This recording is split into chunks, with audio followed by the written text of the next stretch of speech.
अस्सलामुअलैकुम। आप सभी का खैर मकदम है इस मानो पॉलिटेक्निक कोडिंग क्लब में। हम 12 दिन का ये प्रोग्राम रखे हैं सी प्लस प्लस का। एक दिन हो गया, ये दूसरा दिन है। Introduction to C plus plus है।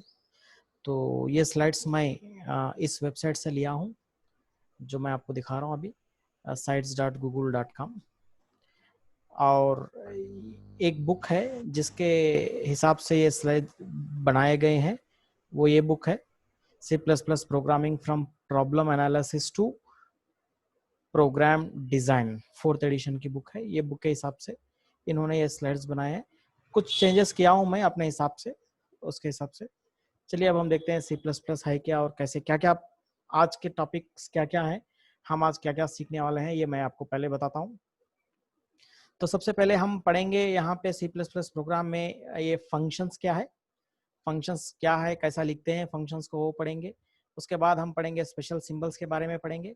और उसके बाद पढ़ेंगे हम आइडेंटिफायर्स, मतलब आइडेंटिफायर्स किसे कहते हैं, आइडेंटिफायर्स कैसे बनाते हैं। उसके बाद हमारा टॉपिक होगा डाटा टाइप्स। तो हर लैंग्वेज में, किसी भी प्रोग्रामिंग लैंग्वेज ले लीजिए आप, उस हर प्रोग्रामिंग लैंग्वेज में वो प्रोग्राम्स डाटा को हैंडल करते हैं। तो उस कितने किस्म के डाटा को वो हैंडल कर सकते हैं, इसका डाटा टाइप होना ज़रूरी है। तो हर किस्म के प्रोग्रामिंग लैंग्वेज में अलग अलग डाटा टाइप्स होते हैं। तो यहाँ पे भी डाटा टाइप्स अलग है, अच्छे डाटा टाइप्स है सी प्लस प्लस में, वो हम यहाँ पे पढ़ेंगे। इसके बाद हम जो मेन ऑपरेटर्स है, ऑपरेटर्स में से एक मेन ऑपरेटर है अरिथमेटिक ऑपरेटर, हम उसके बारे में पढ़ेंगे। और अरिथमेटिक ऑपरेटर कैसे एग्जीक्यूट होता है, कैसे वैल्यू को ये देता है, ये हम इसके अंदर पढ़ेंगे। इसके बाद हम फिर चलेंगे असाइनमेंट किसे कहते हैं, असाइनमेंट का क्या फ़ायदा है, असाइनमेंट कैसे करते हैं। फिर हम पढ़ेंगे जो इम्पोर्टेंट डाटा टाइप है, जो है स्ट्रिंग डाटा टाइप, इसके बारे में भी हम पढ़ेंगे। इनपुट डाटा कैसे लेते हैं, ये चीज़ हम पढ़ेंगे। उसके बाद हम इंक्रीमेंट डिक्रीमेंट ऑपरेटर्स के बारे में पढ़ेंगे। इंक्रीमेंट ऑपरेटर किसे कहते हैं, डिक्रीमेंट ऑपरेटर कैसे कहते हैं, क्योंकि ये हम ज़्यादा इस्तेमाल करते हैं ऑपरेटर्स को। और आउटपुट स्टेटमेंट्स क्या है, कैसे आउटपुट डिस्प्ले करते हैं, वो हम पढ़ेंगे। चलिए अब हम चलते हैं, हमारा पहला टॉपिक फंक्शंस। फंक्शंस क्या है, कैसे लिखते हैं, क्या है। फंक्शंस एक प्रोग्राम का हिस्सा है जिसमें हम स्टेटमेंट्स को लिखते हैं। फंक्शन के अंदर हम क्या करते हैं, स्टेटमेंट्स को लिखते हैं। जैसे कि आर्म स्टेटमेंट्स लिखते हैं जैसे हमारे प्रोग्रामिंग में, तो फंक्शन में भी हम एक आर्म स्टेटमेंट्स लिखते हैं। लेकिन ये फंक्शन इस्तेमाल करने से हमारा फायदा क्या होता है कि कोड का साइज, हमारे प्रोग्राम का साइज कम हो जाता है। मतलब एक ही चीज को कई मरतबा लिखने के बजाय हम एक चीज को एक जगह लिखते हैं और कई मरतबा एग्जीक्यूट करते हैं, कई मरतबा हम इस्तेमाल कर सकते हैं। ये फंक्शन का अहम रोल है। यानी हम कभी प्रोग्रामिंग में ऐसा होता है कि एक चीज को हम कई जगह पे इस्तेमाल करते हैं। जब जाहिर सी बात है कि कई जगहों पे, मुख्तलिफ जगहों पे इस्तेमाल करते हैं, तो अलग अलग जगहों पे लिखना पड़ता है। लेकिन फंक्शन का इस्तेमाल करके हमें अलग अलग जगहों पे कोड लिखने की जरूरत नहीं पड़ती। हम क्या करते हैं, एक अलग जगह पे लिखते हैं और उसी से सब काम को सब जगह पे उसे एग्जीक्यूट करते हैं। इसको बोलते हैं फंक्शंस। अब ये फंक्शंस दो टाइप के होते हैं। एक है प्री डिफाइंड, यानी जो प्रोग्रामिंग लैंग्वेज बनाते हैं, जैसे कि सी प्लस प्लस उन्होंने बनाया, उन्होंने कुछ फंक्शंस बना देते हैं, सिर्फ उसके नाम हमें देते हैं और उसका नाम इस्तेमाल करके फंक्शन का हम उसका रिजल्ट हासिल कर सकते हैं अपने प्रोग्राम में। इसको बोलते हैं प्री डिफाइंड। उसका कोड हम नहीं लिखते। प्री डिफाइंड फंक्शन का कोड कौन लिखते हैं, सी प्लस प्लस मतलब प्रोग्रामिंग लैंग्वेज जिन्होंने बनाया वो लोग लिखते हैं, उसको बोलते हैं प्री डिफाइंड। अब दूसरा होता है यूजर डिफाइंड। और यूजर डिफाइंड यानी हम अपने से कैसे लिखते हैं, हम हमारा फंक्शन कैसे लिखते हैं, क्या करते हैं, कैसे लेते हैं, इसको हम बोलते हैं यूजर डिफाइंड फंक्शन। अब देखिए यूजर डिफाइंड फंक्शन कैसे लिखते हैं। सबसे पहले यूजर डिफाइंड फंक्शन में आता है रिटर्न टाइप, मतलब हमारा डाटा टाइप यहाँ पे लिखते हैं, क्या वैल्यू को रिटर्न करते हैं, कौन सी वैल्यू को रिटर्न करते हैं, उसका डाटा टाइप होना चाहिए। ये हम लिखते हैं फंक्शन का नाम, फंक्शन का नाम हम लिखते हैं। और ये जो पैरेंथेसिस देख रहे हैं आप, पैरेंथेसिस में हम क्या करते हैं, लिस्ट ऑफ आर्ग्यूमेंट्स लिख देते हैं। मतलब आर्ग्यूमेंट्स लिखते हैं जो फंक्शन अपने प्रोग्राम में, यहाँ पे कोड में उसका इस आर्ग्यूमेंट्स का इस्तेमाल यहाँ पे करेगा। और ओपन ब्रैकेट क्लोज ब्रैकेट लिखते हैं। अब जहाँ पे भी हमें इसको एग्जीक्यूट करना है, बस इसके नाम से हम उसको एग्जीक्यूट कर सकते हैं। दोबारा फिर से ये पूरा कोड लिखने की जरूरत नहीं है। मिसाल के तौर पे आप यहाँ पे एक फंक्शन देख सकते हैं जहाँ पे, जैसे कि देखिए रूबरू सेम है, ये सिंटैक्स है और ये मेरा प्रोग्राम है। सिंटैक्स में आप देखिए सबसे पहले मैंने क्या बताया, फंक्शन के सिंटैक्स में क्या होना चाहिए, रिटर्न टाइप होना चाहिए। तो यहाँ पे मेरे फंक्शन में देखिए ये जो रिटर्न टाइप है इंटीजर डाटा टाइप है, ये रिटर्न टाइप है। यानी ये फंक्शन कौन सी वैल्यू को रिटर्न कर रहा है, कौन सी वैल्यू को रिटर्न भेज रहा है, इंटीजर वैल्यू को, एक इंटीजर वैल्यू को रिटर्न भेज रहा है, इसका ये मतलब है रिटर्न टाइप है। इसके बाद रिटर्न टाइप के बाद क्या होना चाहिए सिंटैक्स के हिसाब से देखिए आप, फंक्शन का नाम होना चाहिए, मतलब फंक्शन का नाम, जो भी नाम आप अलग से चुनेंगे। तो यहाँ पे मैंने चुना है एक फंक्शन का नाम जिसका नाम रखा है मैंने सम, तो ये हो गया मेरा फंक्शन का नाम। अब यहाँ पे उसके बाद तीसरा जो लाइन है, तीसरी जो इंपॉर्टेंट चीज है वो है लिस्ट ऑफ आर्ग्यूमेंट्स, मतलब लिस्ट ऑफ आर्ग्यूमेंट्स भी हमें यहाँ पे देना है। तो ये फंक्शन में मैंने जो लिस्ट ऑफ आर्ग्यूमेंट्स दिए हैं, ये 2 आर्ग्यूमेंट्स दिए हैं, एक आर्ग्यूमेंट नहीं, हम कई आर्ग्यूमेंट दे सकते हैं, इसलिए कह रहा हूं मैं यहाँ पे कि लिस्ट ऑफ आर्ग्यूमेंट्स। तो लिस्ट ऑफ आर्ग्यूमेंट्स हम देते हैं, तो सबसे पहले यहाँ पे मैंने 2 आर्ग्यूमेंट्स दिया, वो आर्ग्यूमेंट का भी डाटा टाइप रहेगा, जाहिर सी बात है, इंट ए कामा इंट बी। यानी ये फंक्शन क्या करेगा, इन दोनों आर्ग्यूमेंट्स को इस्तेमाल करेगा। देखिए आप देखिए यहाँ पे ए इस्तेमाल कर रहा हूँ, यहाँ पे बी इस्तेमाल कर रहा हूँ, इस्तेमाल हो रहा नहीं हो रहा, हाँ ये आर्ग्यूमेंट्स कहाँ इस्तेमाल हो रहे हैं, फंक्शन के अंदर इस्तेमाल हो रहे हैं। उसके बाद क्या लिखना है मुझे, ओपन ब्रैकेट लिखना है, क्लोज फ्लावर ब्रैकेट लिखना है, और इसके अंदर मुझे क्या करना है, कोड लिखना है। जब मैं कोड लिखूंगा तो ये यूजर डिफाइंड फंक्शन कहलाएगा। अब यहाँ पे मैंने एक छोटा सा कोड लिखा है, एक वेरिएबल को लिया है और उस वेरिएबल में क्या करा, मैं दोनों वैल्यूज को जोड़ दिया, ए बी को जोड़ दिया, मतलब आर्ग्यूमेंट्स में से जो वैल्यूज है उनको जोड़ दिया, उनको जोड़ को सम रखा, और ये सम को मैं क्या कर रहा हूँ, रिटर्न कर रहा हूँ। तो फंक्शन का कोड मुख्तलिफ इस तरह रहेगा, इसको हम बोलते हैं फंक्शन। अब हम दूसरे इसमें चले जाएंगे, कमेंट्स। हर प्रोग्रामिंग लैंग्वेज में कमेंट्स होते हैं, सी प्लस प्लस में हमारे पास कमेंट्स है। ये कमेंट्स 2 तरह के हैं, एक बोलते हैं सिंगल लाइन कमेंट, एक टाइप है सिंगल लाइन कमेंट, दूसरा टाइप है मल्टीपल लाइन कमेंट, मतलब कई सारे लाइंस को एक साथ कमेंट कर सकता है। कमेंट है क्या असल, ये कमेंट किसे कहते हैं? प्रोग्रामिंग में कभी ऐसा होता है कि ये कमेंट प्रोग्राम में एग्जीक्यूट नहीं होते, कमेंट्स प्रोग्राम में एग्जीक्यूट नहीं होते। फिर जब एग्जीक्यूट नहीं होते हैं तो रहते क्यों हैं, ये डाउट आपको आता है। ये इसलिए रहते हैं क्योंकि प्रोग्राम लिखने वाले को समझ में आ जाए ये क्या चीज़ है। कभी कभी ऐसा होता है कि हम प्रोग्राम लिखते हैं और हमें पता नहीं चलता कि ये प्रोग्राम क्या करता है, हमें ये नहीं पता चलता कि किसने लिखा है प्रोग्राम। तो उस सूरत हाल में हम क्या करते हैं, कमेंट में लिख देते हैं कि ये फला कोड ये काम करेगा, यहाँ से यहाँ तक का कोड क्या करेगा, ऐड करेगा, यहाँ से यहाँ तक का कोड डिवाइड करेगा, यहाँ से यहाँ तक का कोड सब्ट्रैक्ट करेगा। इस तरह से हम लिख लेते हैं हमारी शिनाख्त के लिए। तो वो कमेंट्स कंपाइल नहीं होते, प्रोग्राम उसको एग्जीक्यूट नहीं करता। तो ये है सिंगल लाइन कमेंट। हम अगर एक लाइन को कमेंट रखना चाह रहे हैं तो बाद में प्रोग्रामिंग में बताऊंगा मैं ये सब चीजें। एक लाइन को देखिए, ये 2 स्लैशेस देने की वजह से क्या हो जाता है, ये पूरी लाइन, ये पहली जो लाइन है वो अपने कमेंट बन जाएगी, ये एग्जीक्यूट नहीं होगी। अब दूसरी लाइन को भी कमेंट करना है सिंगल लाइन से, तो फिर से मुझे देना होगा। तो इसीलिए सी प्लस प्लस में मल्टी लाइन कमेंट भी है। तो मल्टीपल लाइंस को, सारे लाइंस को, 4-5 लाइन को इकट्ठा मिलाकर एक साथ अगर मुझे कमेंट करना है तो मुझे इस्तेमाल करना होगा स्लैश स्टार, और आखिर में इस्तेमाल करना होगा स्टार स्लैश। इन दोनों के दरमियान जो भी चीजें होंगे, जितने भी चीजें होंगे, जितने भी लाइंस होंगे, वो सब क्या हो जाएंगे, कमेंट्स हो जाएंगे, और ये कमेंट्स हमारे प्रोग्राम में एग्जीक्यूट नहीं हो पाएंगे, नहीं होंगे। कंपाइलर हमारा इसे एग्जीक्यूट नहीं करता, ये सिर्फ शिनाख्त के लिए रहेगा, ये एग्जीक्यूट नहीं होते। ये प्रोग्राम में रहेंगे लेकिन प्रोग्राम इसे, कंपाइलर इसे एग्जीक्यूट नहीं करता। अब हम चलते हैं स्पेशल सिंबल की तरफ। तो जैसे कि आपने देखा हमारे सी प्लस प्लस में हम ये इतने सारे, कई सारे स्पेशल सिंबल्स इस्तेमाल करते हैं। उनमें से थोड़े ये हैं, प्लस है, माइनस है, स्टार है, डिवाइड है, और डॉट है, सेमीकोलन है। हम हमारे प्रोग्राम में ये सब स्पेशल सिंबल्स इस्तेमाल करेंगे। क्वेश्चन मार्क है, कामा है, लेस देन, इक्वल टू है, नॉट इक्वल टू है, ये इक्वल टू है, ये ग्रेटर देन इक्वल टू है। इस तरह के सिंबल्स हम हमारे स्पेशल सिंबल्स कहलाते हैं।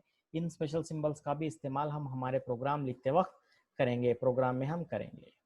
अब दूसरा आता है एक रिजर्व्ड वर्ड। क्या आता है रिजर्व्ड वर्ड, यानी इसका मतलब ये है कि ये जो वर्ड्स सी प्लस प्लस बनाने वालों ने चुना है उसका एक मतलब दे दिए हैं। मतलब ये वर्ड, ये वर्ड ये काम करेगा। जैसे मिसाल के तौर पे इंट है, ये इंट है, इंट क्या काम करेगा, एक डाटा टाइप बनाएगा। तो इस तरह के जो भी रिजर्व वर्ड्स है वो हम, उसका मतलब फिक्स है, उसका मायना भी फिक्स है, उसका मीनिंग फिक्स है, और उसको उसी जगह उसी मकसद के लिए इस्तेमाल करना चाहिए। अब इसको हमें मेरे प्रोग्राम के नाम में नहीं दे सकता। जैसा कि मिसाल के तौर पे यहाँ देखिए कैर है, डबल है, फ्लोट है। तो मैंने आपको एक बात बताया था, फंक्शन का मैं प्रोग्राम लिखा था यहाँ पे। तो यहाँ पे जो सम लिया ना, मैं सम की बजाय में फ्लोट नहीं लिख सकता हूँ मैं यहाँ पे।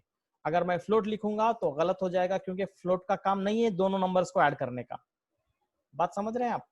इंट का काम है इंटीजर वैल्यूज को बनाना, फ्लोट का काम है फ्लोट वैल्यूज को बनाना। लेकिन फ्लोट का काम ये नहीं है कि ये दोनों वेरिएबल्स को ऐड कर सके। तो यहाँ पे मैं क्या कर रहा हूँ, मेरे सहूलत के लिए मैंने एक नाम चुना है सम बोल के, और वो सम को मैं क्या कर रहा हूँ, क्या बोल रहा हूँ उसको, सम को क्या करना बोल रहा हूँ, ये दो नंबर्स को जोड़ने का कोड उसके साथ रख दिया हूँ। उसी तरह सी प्लस प्लस बनाने वालों ने भी यही काम किया है। इंटीजर यानी उसका मतलब फिक्स कर दिए, वो सिर्फ इंटीजर वेरिएबल को बनाने के लिए ही काम आएगा। इसको रिजर्व वर्ड भी कहते हैं, कीवर्ड्स भी कहते हैं, वर्ड सिंबल्स भी कहते हैं। तो इसका मतलब फिक्स है और इसको हम उसी के लिए इस्तेमाल करेंगे जिस चीज के लिए ये बने हैं। जैसा कि रिटर्न बना है रिटर्न वैल्यू को रिटर्न करने के लिए, इंटीजर बना है इंटीजर वेरिएबल को बनाने के लिए, फ्लोट बना है फ्लोट वेरिएबल को बनाने के लिए, कैरेक्टर बना है कैरेक्टर वेरिएबल को बनाने के लिए, कांस्टेंट बना है कांस्टेंट वेरिएबल को बनाने के लिए, कांस्टेंट वैल्यू को बनाने के लिए। यानी इसका इसकी वैल्यू चेंज नहीं होती प्रोग्रामिंग में। जहां पे भी हम कांस्टेंट इस्तेमाल करेंगे, CONST इस्तेमाल करेंगे, उस वेरिएबल की वैल्यू प्रोग्राम में तब्दील नहीं होती, चेंज नहीं होती। वॉइड हम उसी के लिए इस्तेमाल करेंगे जो कुछ भी रिटर्न नहीं करेगा। जो रिटर्न करेगा तो इंट रिटर्न करेगा तो इंट लिखेंगे, अगर कुछ रिटर्न नहीं करा तो हम फ्लोट लिखते हैं। अब देखिए आइडेंटिफायर्स। आइडेंटिफायर्स यानी हमारे नाम, जहां जहां पे भी हम फंक्शन के होना, फंक्शन लिखना है तो हमें फंक्शन का नाम देना होता है। वेरिएबल्स लेते हैं तो हम वेरिएबल का नाम देते हैं। कई सारे वेरिएबल्स का हम इस्तेमाल करते हैं, कई सारे फंक्शंस का हम इस्तेमाल करते हैं, कई सारे क्लासेस का हम इस्तेमाल करते हैं। हर क्लास को हम नाम देना पड़ता है, हर फंक्शन को हम नेम देना पड़ता है, हर वेरिएबल को हम एक नाम देना पड़ता है। इन नामों को कहते हैं आइडेंटिफायर्स। क्या कहते हैं? आइडेंटिफायर्स। अब इस आइडेंटिफायर्स के कुछ रूल्स है, वो कैसे बनाते हैं, कैसे बनाना चाहिए, कैसे बनना चाहिए, उस रूल के हिसाब से ही हमें नाम चुनना है। कैसा बोलते हो वैसा आइडेंटिफायर, कैसा बोलते हो वैसा नाम हम नहीं रह सकते। C++ में कुछ रूल्स हैं, कुछ कायदे कानून हैं, उस कानून के हिसाब से ही हमें वेरिएबल के नाम या किसी का भी नाम हम बनाना है। अब यहाँ देखिए सबसे पहला रूल, रूल नंबर 1, इसमें नाम जब भी आप बनाते हैं आइडेंटिफायर में, एक तो लेटर्स होना चाहिए, लेटर्स यानी A to Z, कैपिटल और स्मॉल। उसके बाद होना चाहिए डिजिट्स, डिजिट्स यानी 0 to 9। और उसके बाद होना चाहिए एक कैरेक्टर, एक ही एक कैरेक्टर, उसको बोलते हैं स्पेशल कैरेक्टर, और वो है अंडरस्कोर। मतलब जितने भी स्पेशल कैरेक्टर्स अभी हम पढ़े थे, कई स्पेशल सिंबल्स है ना, प्लस है, माइनस है, डॉलर है, हैश है, ये सब स्पेशल सिंबल्स में से हम सिर्फ एक ही एक स्पेशल सिंबल्स को अपने वेरिएबल के नेम में, आइडेंटिफायर में रख सकते हैं, वो है अंडरस्कोर। अंडरस्कोर के अलावा कोई भी स्पेशल सिंबल आइडेंटिफायर के नाम बनाने में काम नहीं आता। याद रखिए ये बात। हम आइडेंटिफायर बनाने के लिए 3 चीज़ों का इस्तेमाल करते हैं। एक लेटर्स का इस्तेमाल करते हैं, दूसरा डिजिट का इस्तेमाल करते हैं, और तीसरा एक स्पेशल कैरेक्टर, उसका नाम है अंडरस्कोर। अंडरस्कोर का इस्तेमाल करके हम आइडेंटिफायर्स बनाते हैं। अब दूसरा रूल है, ये पहला रूल है क्या क्या इस्तेमाल होते हैं। अब दूसरा रूल देखिए, यहाँ पे क्या बोल रहे हैं हम, आइडेंटिफायर का नाम किससे शुरू होना चाहिए, मतलब उसका शुरुआत का लेटर शुरू में लिखते हैं ना, जैसा कि सम लिखा SUM, सम में शुरुआत क्या है, S है मेरा। सम में जैसे कि मैं यहाँ पे दिखाता हूँ आपको, देखिए मैं यहाँ पे सम लिखा ना, सम में सबसे पहले क्या है, शुरुआत का कैरेक्टर क्या है, यस है। ये कौन सा है, ये अल्फाबेट है। तो ये क्या है, यहाँ पे क्या बोल रहा है इसने, लेटर होना चाहिए, मतलब पहला कैरेक्टर, सबसे पहला कैरेक्टर लेटर होना चाहिए, या नहीं तो अंडरस्कोर होना चाहिए। इसका मतलब ये है कि लेटर और अंडरस्कोर को आप पहला कैरेक्टर के पोजीशन में इस्तेमाल कर सकते हैं, तो फिर किसको इस्तेमाल नहीं कर सकते, डिजिट को फर्स्ट नहीं रख सकते। फर्स्ट कैरेक्टर के पोजीशन पे हम क्या चीज नहीं रख सकते, डिजिट को नहीं रख सकते। डिजिट को अगर हम पहले इसमें रखेंगे तो हमारा प्रोग्राम में एरर आ जाएगा, हमारे प्रोग्राम में सॉरी हमारे प्रोग्राम में क्या होगा, एरर आ जाएगा। अब उसके बाद दूसरा रूल है, तीसरा रूल है, सी प्लस प्लस क्या है, केस सेंसिटिव है। अब केस सेंसिटिव बोले तो क्या है, बहुत सिंपल है। केस सेंसिटिव यानी देखिए यहाँ पे एक नंबर है कैपिटल लेटर्स में और एक नंबर है स्मॉल लेटर्स में। जब स्मॉल लेटर्स कैपिटल लेटर्स दोनों अलग अलग माना जाएगा, मतलब मेरा प्रोग्राम क्या करेगा, सी प्लस प्लस प्रोग्राम ये NUMBR कैपिटल नंबर को अलग मानेगा, स्मॉल लेटर्स के नंबर को अलग मानेगा, ये दोनों को बराबर नहीं बताएगा। अगर दोनों को बराबर नहीं बताता है कोई भी लैंग्वेज, तो उस लैंग्वेज को कहते हैं case sensitive. Case sensitive languages क्या है, केस सेंसिटिव में अपर केस लेटर्स और लोअर केस लेटर्स दोनों अलग अलग मानते हैं, दो बराबर नहीं होते। कैपिटल N स्मॉल n दो बराबर नहीं है, इसका मतलब ये है। ये हम बाद में पढ़ेंगे, दो वेरिएबल्स के लिए आगे भी है स्लाइड में, मैं बताता हूँ आपको। अब यहाँ देखिए एग्जाम्पल, यहाँ एग्जाम्पल में क्या है, मतलब क्या क्या हम वेरिएबल के नाम रख सकते हैं, क्या क्या हम रख सकते हैं। देखिए फर्स्ट, आप भी गौर करिए, आप भी दिमाग में बात लाइए, जो मैं रूल्स बताया था, क्या क्या इस्तेमाल होना चाहिए, तीन चीज़ों का इस्तेमाल होना चाहिए। क्या होना चाहिए, अल्फ़ाबेट्स होना चाहिए, लेटर्स होना चाहिए, डिजिट होना चाहिए और एक अंडरस्कोर होना चाहिए। देखिए FIRST पूरे लेटर्स है, तो जाहिर सी बात है ये सही है। और दूसरा रूल क्या था, ये पहला वाला पोजीशन में क्या होना चाहिए था, क्या होना चाहिए था, या तो लेटर होना चाहिए था या नहीं तो अंडरस्कोर होना चाहिए था, डिजिट नहीं होना चाहिए। सही है,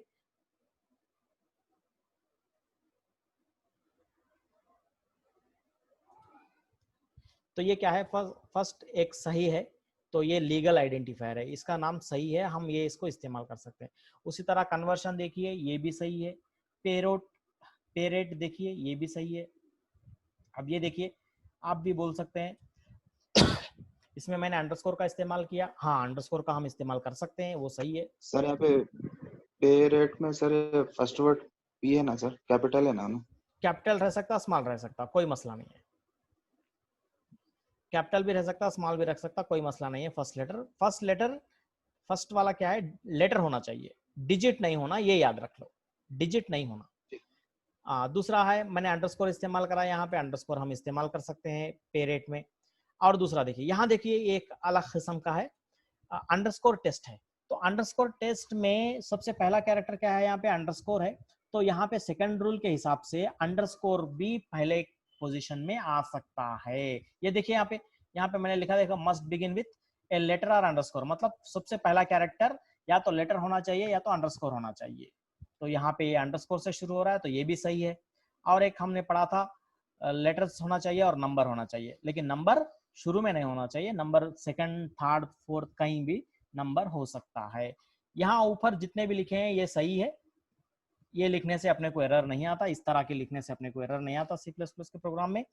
और ये जो नीचे जो लिखा हूं मैं, ये लिखने से हमें हमारे प्रोग्राम में एरर आ जाता है। जैसा कि यहाँ पे देखिए, एम्प्लॉय स्पेस सैलरी, तो यहाँ स्पेस दे दिया मैं, एक एम्प्लॉय स्पेस सैलरी दिया, तो ये स्पेस नहीं होना चाहिए। सिर्फ तीन चीजों का इस्तेमाल होना है, एक लेटर्स होना, डिजिट होना, अंडरस्कोर होना, स्पेस इसका इस्तेमाल नहीं होना चाहिए, तो इसीलिए इसका इस्तेमाल हम नहीं कर सकते। सेकंड वाले में देखिए, ये एक्सक्लेमेटरी मार्क है, ये एक्सक्लेमेटरी मार्क भी हम इस्तेमाल नहीं कर सकते, एक ही एक स्पेशल कैरेक्टर का इस्तेमाल कर सकते हैं, वो है अंडरस्कोर। तीसरे में देखिए 1+2 प्लस का भी इस्तेमाल नहीं कर सकते, इसीलिए ये भी लीगल नहीं है, ये भी वैलिड नहीं है, ये भी इस्तेमाल करेंगे तो एरर आ जाएगा। उसके बाद सेकंड बोल के है, अब इसमें क्या परेशानी है, जो फर्स्ट कैरेक्टर जो है वो क्या है, डिजिट है, फर्स्ट कैरेक्टर डिजिट इसका नहीं होना चाहिए, इसलिए ये प्रॉब्लम आता है। उसके बाद है हमारे पास वाइट स्पेसेस। वाइट स्पेसेस बोले तो वाइट स्पेसेस का हम इस्तेमाल क्यों करते हैं, प्रोग्राम को सजाने के लिए हम उसका इस्तेमाल करते हैं, आउटपुट को सही से दिखाने के लिए। ब्लैंक स्पेस को, टैब्स को न्यू लाइन में लेके जाते हैं, कभी कभी वर्ड के बीच में कुछ गैप दे देते हैं, या एक लाइन के दूसरे लाइन को दूसरे लाइन में ले जाते हैं, तो इसको हम बोलते हैं वाइट स्पेसेस। और वो क्या क्या होते हैं वाइट स्पेसेस में? एक तो ब्लैंक स्पेस होता है, या टैब होता है, या न्यू लाइन कैरेक्टर होता है। मतलब न्यू लाइन कैरेक्टर बोलते हो नीचे नेक्स्ट लाइन में जाने के लिए उसका हम इस्तेमाल करते हैं। और ये क्यों इस्तेमाल करते हैं? क्योंकि हमारा प्रोग्राम अच्छा दिखे, दिखने में आउटपुट अच्छा दिखे, प्रोग्राम नहीं आउटपुट अच्छा दिखे। यहाँ पे आइए, अब ये है डाटा टाइप्स। हर प्रोग्रामिंग लैंग्वेज में डाटा टाइप्स होना चाहिए, क्योंकि हर प्रोग्रामिंग लैंग्वेज अलग अलग तरह के डाटा को डील करता है। अलग अलग डाटा अलग अलग किस्म का होता है। कोई सिंपल डाटा रहता है, कोई स्ट्रक्चर्ड डाटा रहता है, कोई पॉइंटर डाटा रहता है।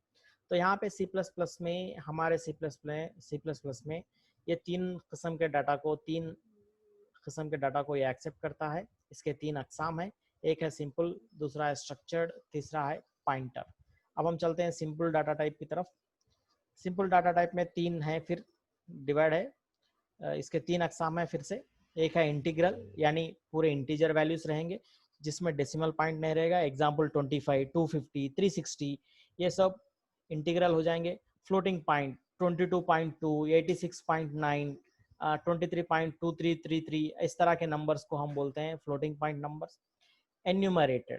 एन्यूमरेशन यानी वो डाटा टाइप जिसके वैल्यूज फिक्स हो जाते हैं। जैसे मिसाल के तौर पे मैं एक डाटा टाइप बनाना चाह रहा हूँ मंथ, एक डाटा टाइप बनाना चाह रहा हूँ मंथ।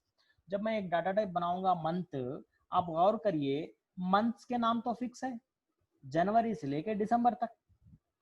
या तो जनवरी होना चाहिए, फरवरी होना चाहिए, मार्च होना चाहिए, इसी तरह या तो वो दिसंबर होना चाहिए। इसके अलावा कोई दूसरा महीना आ सकता है क्या?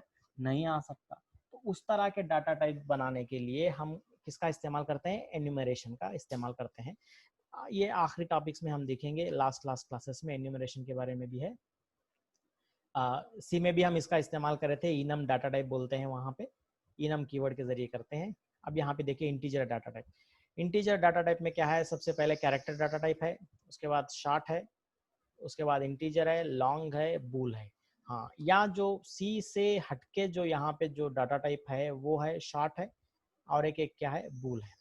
शॉर्ट भी एक इंटीजर डाटा टाइप है, वो उसका साइज इंटीजर से कम हो जाता है। अगर इंटीजर का साइज 4 बाइट है तो शॉर्ट का साइज 2 बाइट्स होता है। हर डाटा टाइप के वेरिएबल के लिए कुछ ना कुछ साइज होना चाहिए। जैसे कि कैर के लिए भी साइज होना चाहिए 1 बाइट, शॉर्ट के लिए 2 बाइट, इंटीजर के लिए 4 बाइट, लॉन्ग के लिए 8 बाइट। इस तरह अलग अलग डाटा टाइप के लिए अलग अलग बाइट्स का हम मेमोरी में इस्तेमाल करते हैं। यहाँ जो नया डाटा टाइप बनाए हैं वो है बूल डाटा टाइप। बूल डाटा टाइप, बूल यानी बूलियन वैल्यू। आप शायद माइक्रो प्रोसेसर में पढ़े होंगे बूलियन अलजेब्रा के इसमें। ये बूलियन में क्या होता है? इसके सिर्फ दो ही वैल्यूज होते हैं, ट्रू या फॉल्स। ट्रू बोले तो 1, फॉल्स बोले तो 0। तो दो ही वेरिएबल्स होते हैं, मतलब दो ही वैल्यूज होते हैं। तो इसका साइज कितना होता है? सिर्फ 1 बिट होता है।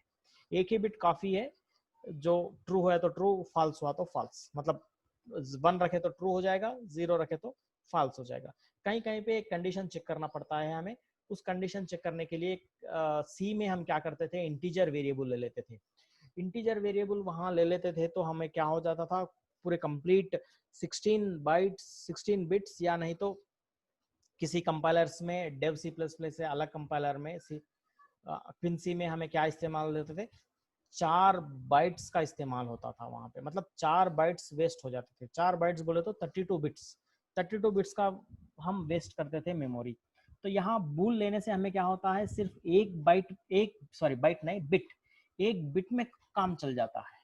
तो इसीलिए यहाँ पे सी प्लस प्लस में एक डाटा टाइप बनाया है बूल। इसमें सिर्फ एक ही बिट को स्टोर कर सकते हैं, या तो 0 या तो 1। 0 रखेंगे तो फॉल्स कहलाएगा, 1 रखेंगे तो ट्रू कहलाएगा। उसके बाद ये अनसाइंड है, साइंड अनसाइंड है, ये इसके साथ जुड़ के आते हैं। मतलब इंटीजर के साथ, फ्लोट के साथ, लॉन्ग के साथ, जिसके भी साथ लगे आप उसके जुड़ जाते हैं। Unsigned, signed, unsigned, signed, unsigned, signed बोल के आप लिख सकते हैं। अनसाइंड मतलब वो उसकी साइन नहीं रहती, मतलब पॉजिटिव वैल्यूज ही रहते हैं, नेगेटिव वैल्यूज हम उसमें स्टोर नहीं करते। किसमें? अनसाइंड में। अनसाइंड डाटा टाइप में क्या करते हैं? हम सिर्फ पॉजिटिव वैल्यू को स्टोर कर सकते हैं। और साइंड वैल्यू में, साइंड डाटा टाइप में क्या करते हैं? हम पॉजिटिव भी रखते हैं, नेगेटिव वैल्यूज भी रखते हैं, जिसमें साइन होता है। तो अनसाइंड में हम नेगेटिव वैल्यूज को नहीं रख सकते।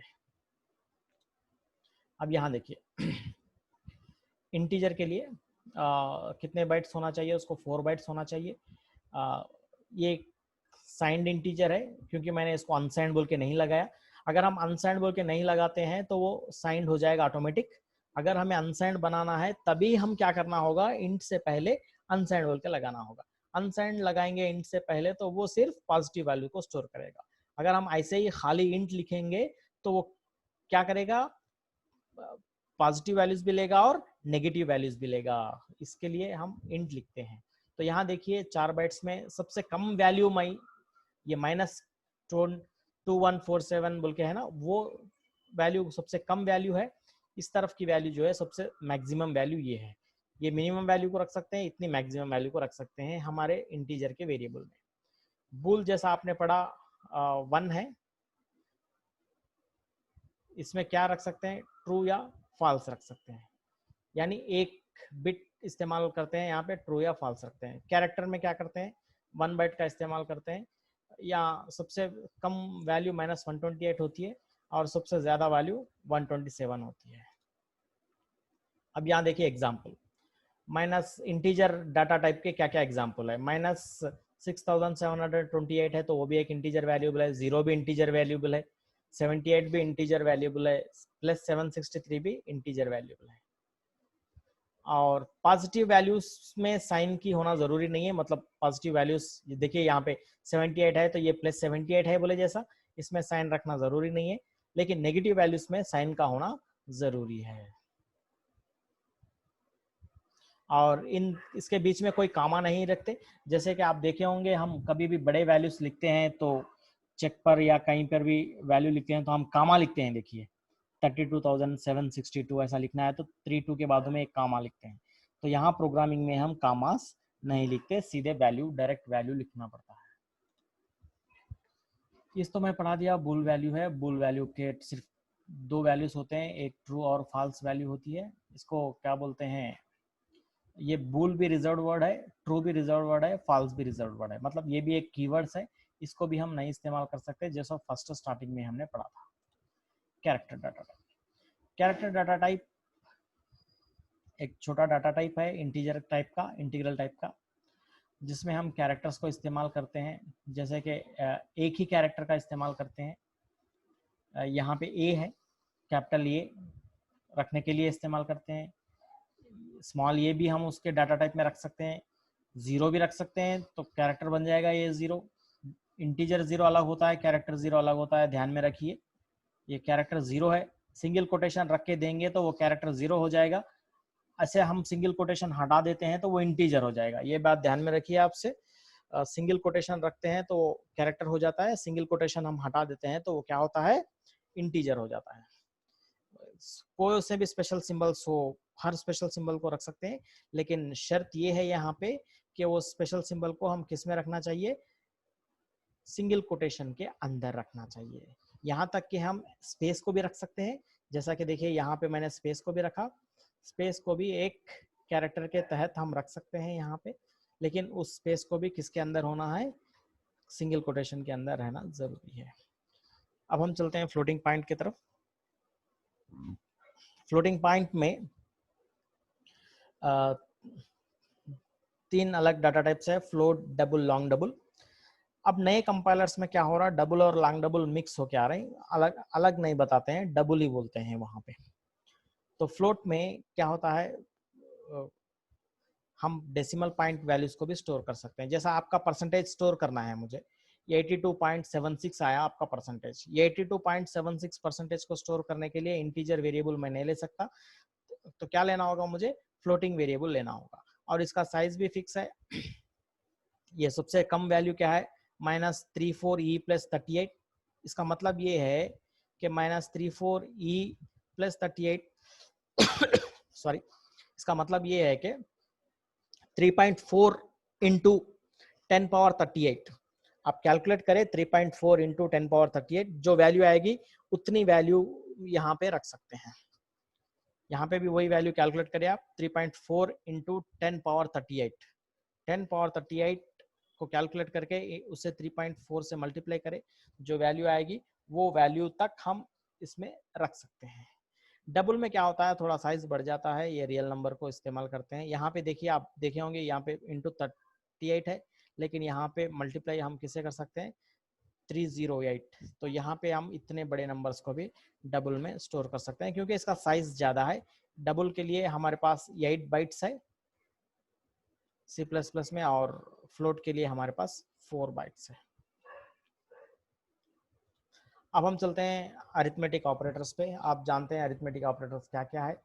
ये सिंबल प्लस है 2 नंबर ऐड करने के लिए, माइनस सिंबल है सब्ट्रैक्ट करने के लिए, एक में से एक को निकालने के लिए, मल्टीप्लिकेशन सिंबल है। यहाँ पे मल्टीप्लिकेशन सिंबल एस्ट्रिक को कहते हैं, जैसे मैथमेटिक्स का मल्टीप्लिकेशन सिंबल नहीं है, एस्ट्रिक सिंबल को हम मल्टीप्लिकेशन कहते हैं। इस डिवीजन को हम डिवीजन सिंबल कहते हैं। एक मॉड्यूलस ऑपरेटर यहाँ पे जुड़ गया। ये मॉड्यूलस ऑपरेटर हमें क्या करता है, रिमाइंडर देता है। क्या देता है मॉड्यूलस ऑपरेटर, हमें रिमाइंडर देता है। जैसे मिसाल के तौर पे एक छोटा सा एग्जांपल दे रहा हूं मैं,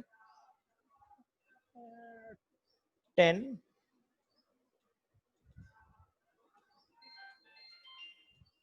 mod 3 है। अब इसको क्या करना होता है, 10 को 3 से डिवाइड करना है। क्या करना है, 10 को 3 से डिवाइड करना है। 3 से डिवाइड करने के बाद 10 को 3 से डिवाइड करेंगे तो क्या होगा, बताइए आप बचपन में सीखे होंगे। ये 3 है, ये 10 है,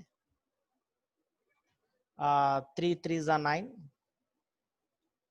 यहाँ पे 9 आएगा, और ये माइनस होगा, 10 में से 9 चलेगा तो 1 आएगा।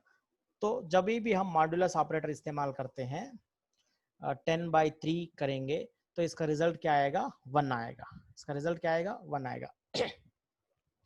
अगर हम 10/3 करते हैं इसको, आप देखिए, अगर हम 10/3 करते हैं तो क्या होता है, यहाँ पे 3.33 समथिंग रिजल्ट आएगा। यहाँ पे 3.33 इस तरह का रिजल्ट आता है। तो ये डिफरेंस समझना आपके लिए बहुत जरूरी है। डिवीजन ऑपरेटर क्या करता है, दोनों को डिवाइड करके उसकी वैल्यू देता है, जैसे कि 3.333 10/3 करे तो। लेकिन मॉड्यूलस ऑपरेटर क्या करता है, 10 mod 3 करेंगे तो हम 10 को 3 से डिवाइड करके जो रिमाइंडर आता है ना, जो बचा हुआ, उसको रिजल्ट में देता है मॉड्यूलस ऑपरेटर। ये आप लोगों को याद रख लेना होगा, ये क्या बोलते हैं इसको। चलिए अब हम चलते हैं।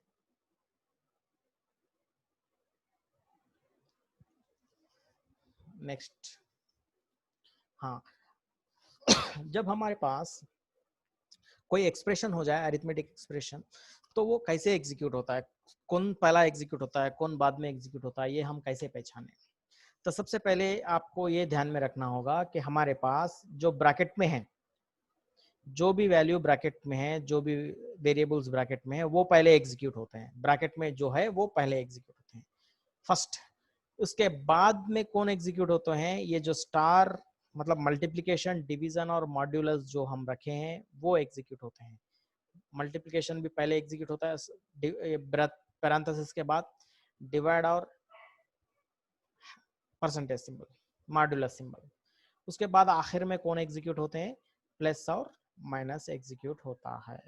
अब देखिए यहाँ पे मैं एक वैल्यू दिया, 3 into 7 minus 6 plus 2 into 5/4 plus 6। अगर हम इसमें देखते हैं तो इसमें तो ब्रैकेट्स है नहीं, तो सबसे पहले कौन एग्जीक्यूट होना चाहिए, स्टार, डिवाइड और मॉड्यूलस एग्जीक्यूट होना चाहिए। इसमें देखते हैं स्टार है, हाँ मल्टीप्लिकेशन सिंबल है, तो 3 इंटू 7 सबसे पहले एग्जीक्यूट होता है। उसके बाद 2/5 एग्जीक्यूट होता है। उसके बाद 10 हो गया ना, 2/5 एग्जीक्यूट होगा तो यहाँ पे 10 हो जाएगा। 10/4 एग्जीक्यूट होता है। उसके बाद इसका रिजल्ट और इसका रिजल्ट और ये जो बचे सो -6 और +6, ये हमारे एग्जीक्यूट होते हैं। तो ये बताने के लिए मैं यहाँ पे एक छोटा सा एक्सप्रेशन लिखा, देखिए। तो सबसे पहले जैसे मैंने बताया, सबसे पहले कौन एग्जीक्यूट होंगे, 3 इंटू 7 एग्जीक्यूट होता है। उसके बाद हमारा 2 इंटू 5 एग्जीक्यूट होता है, उसके बाद ये वैल्यू 4 से डिवाइड होती है, उसके बाद जो वैल्यूज आएंगे इसकी वैल्यू, ये वैल्यू आने के बाद ये वैल्यू में से -6 निकाल दिया जाएगा, फिर ये वैल्यू को जोड़ा जाएगा, फिर 6 को भी जोड़ा जाएगा। इस तरह हमारे पास मैथमेटिकल एक्सप्रेशन एग्जीक्यूट होते हैं। बस आपको ये ध्यान में रखना है, सबसे पहले पैरेंथेसिस में जो है वो एग्जीक्यूट होते हैं, उसके बाद मल्टीप्लिकेशन डिवीजन मॉड्यूलस एग्जीक्यूट होता है, उसके बाद प्लस और माइनस एग्जीक्यूट होते हैं। जैसे कि यहाँ पे आप बता सकते हैं, यहाँ पे मैंने लिखा है 2 + 3 × 5। 2 + 3 × 5 में सबसे पहले कौन सा एग्जीक्यूट होता है, 2 + 3 होता है या 3 × 5 होता है, आप बता सकते हैं। तो यहाँ पे सबसे पहले 3 × 5 पहले होगा। 3 × 5 कितना होगा, 15, और 15 + 2 17। तो इसका रिजल्ट क्या आएगा, 17 रिजल्ट आएगा।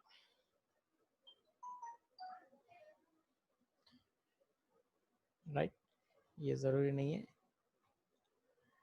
अब यहाँ पे ये एक्सप्रेशन में क्या है, आप देखिए, गौर करिए, ये एक्सप्रेशन में मैंने पूरे वैल्यूज को इंटीजर ही रखा, 2 भी इंटीजर है, 3 भी इंटीजर है और 5 भी इंटीजर है। तो इस तरह के एक्सप्रेशन को हम क्या बोलते हैं, इंटीजर एक्सप्रेशन बोलते हैं। क्या बोलते हैं, इंटीग्रल एक्सप्रेशन बोलते हैं। क्या बोलते हैं, इंटीग्रल एक्सप्रेशन। मतलब इसमें एक एक्सप्रेशन में पूरे इंटीजर वैल्यूज रहेंगे, और एक दूसरा एक्सप्रेशन रहेगा जिसको हम बोलते हैं फ्लोटिंग पॉइंट एक्सप्रेशन, जिसमें पूरे फ्लोटिंग वैल्यूज रहेंगे। आप देखिए यहाँ पे पूरे फ्लोटिंग वैल्यूज है, देखिए 12.8 भी फ्लोट वैल्यू है, 17.5 भी फ्लोट वैल्यू है, 34.50 भी फ्लोट वैल्यू है। अब दूसरा, ये 2 किस्म के हो गए। इसका तीसरा अकसाम भी है जिसमें मिक्सड एक्सप्रेशन कहते हैं। मिक्सड यानी एक कई इंटीजर रहते हैं, थोड़े फ्लोट रहते हैं। देखिए यहाँ पे, देखिए आप गौर करिए, एक इंटीजर है, 2 इंटीजर है और 3.5 फ्लोट है। 2 अलग अलग डाटा टाइप्स है, 2 मिला के अगर हम रखेंगे तो उसको क्या बोलते हैं, मिक्स्ड एक्सप्रेशन कहते हैं। यहाँ पे भी ये पूरे एग्जांपल्स है मिक्स्ड एक्सप्रेशन के।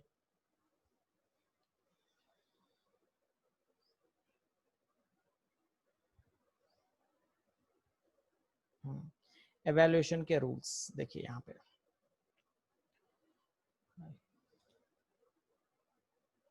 अगर सेम है, मतलब 2 + 3 × 7 है, तो ये रिजल्ट इंटीजर ही आएगा।